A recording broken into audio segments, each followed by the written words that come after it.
মুরগির 1 থেকে 30 দিন পর্যন্ত আপনি যেই ওষুধগুলো প্রয়োগ করবেন, আপনি যে ভ্যাকসিনেশনগুলো করবেন, কোন বয়সে আপনার মুরগিকে কি খাবার দেবেন এবং কি 1 থেকে 30 দিন পর্যন্ত যে যত্নগুলো নিলে আপনার মুরগি টিকে যাবে, আপনার মুরগি মারা যাবে না, ভালো থাকবে। বন্ধুরা, প্রথম থেকে যদি আপনি যত্ন নিয়ে আপনার মুরগিকে সুন্দর মতো গড়ে তুলতে পারেন, তাহলে আপনার মুরগির ভবিষ্যৎ সুন্দর হবে। কিন্তু আমাদের সমাজের মানুষ 1 থেকে 30 দিনের মধ্যেই মুরগিকে টিকাতে পারে না। ভবিষ্যৎ সুন্দর হবে কি? আমার ভিডিওটা শেষ পর্যন্ত দেখলে ইনশাল্লাহ আমি আপনাদের হতাশ করব না। নিয়ম নির্দেশনা মানলে আপনাদের মুরগিকে টিকিয়ে নিতে পারবেন, একটা মুরগিও মারা যাবে না। গুরুত্বপূর্ণ ভিডিওটা না টেনে শেষ পর্যন্ত দেখুন, ইনশাল্লাহ উপকৃত হবেন। মুরগির বাচ্চার 1 থেকে 7 দিনকে আমরা বলে থাকি ব্রুডিং কাল।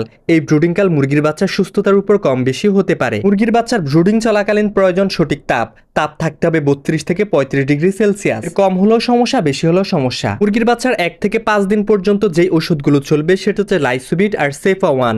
মুরগির বাচ্চাকে প্রথমে যে পানিটা দেবেন সেটাতে দেবেন লাইসোবিটের পানি, পুরে আর রাতে এই 2 বেলা দেবেন সেফা-1 এর পানি। লাইসোবিট ওষুধের কাজ হচ্ছে দুর্বল মুরগির বাচ্চাকে স্ট্রং করা, সেফা-1 ওষুধের কাজ হচ্ছে মুরগির বাচ্চার নাভি শুকানো, যেন নাভি ইনফেকশন না হয়। আর পানি খাওয়ার 5 থেকে 6 ঘন্টা পর আপনার মুরগির বাচ্চাকে খাবার দেবেন সোনালী স্টার্টার ফিড, যদি আপনি ডিমের জন্য করেন, মাংসের জন্য করলে ব্রয়লার স্টার্টার ফিড। এভাবে 5 দিন ওষুধ খাবার চলবে আর তাপ অবশ্যই পারফেক্ট রাখতে হবে।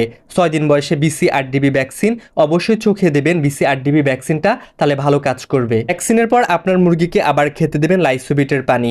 অবশ্যই ভ্যাকসিনটা করবেন রাতে ঠান্ডা আবহাওয়ার সময়। 6 দিন থেকে 9 দিন পর্যন্ত যে ওষুধ প্রয়োগ করবেন থায়াবিন আর 2+ দেবেন 1 বেলা আর থায়াবিন ওষুধটা দেবেন 2 বেলা। থায়াবিন ওষুধের কাজ হচ্ছে আপনার মুরগির বাচ্চার গাড় বাঁকা, পা বাঁকা যেন না হয়। 10তম দিনে আপনাদের মুরগিকে খাওয়াবেন সাদা পানি। 11তম দিনে আপনাদের মুরগিকে করবেন গাম্বুরো রোগের ভ্যাকসিন। পরে 12তম দিনে সারাদিন সাদা পানি চলবে।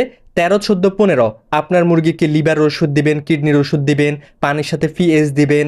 এটা 3 দিনের কোর্স করবেন, তাহলে আপনার মুরগি ভালো থাকবে, সুস্থ থাকবে। 16 বা 17তম দিনে আপনার মুরগিকে আবার গাম্বুরো রোগের ভ্যাকসিন করবেন আর খাবার পরিবর্তন করবেন 18তম দিনে। যদি ডিমের জন্য করেন তাহলে সোনালী স্টার্টার ফিড পরিবর্তন করে সোনালী গ্রোয়ার দেবেন।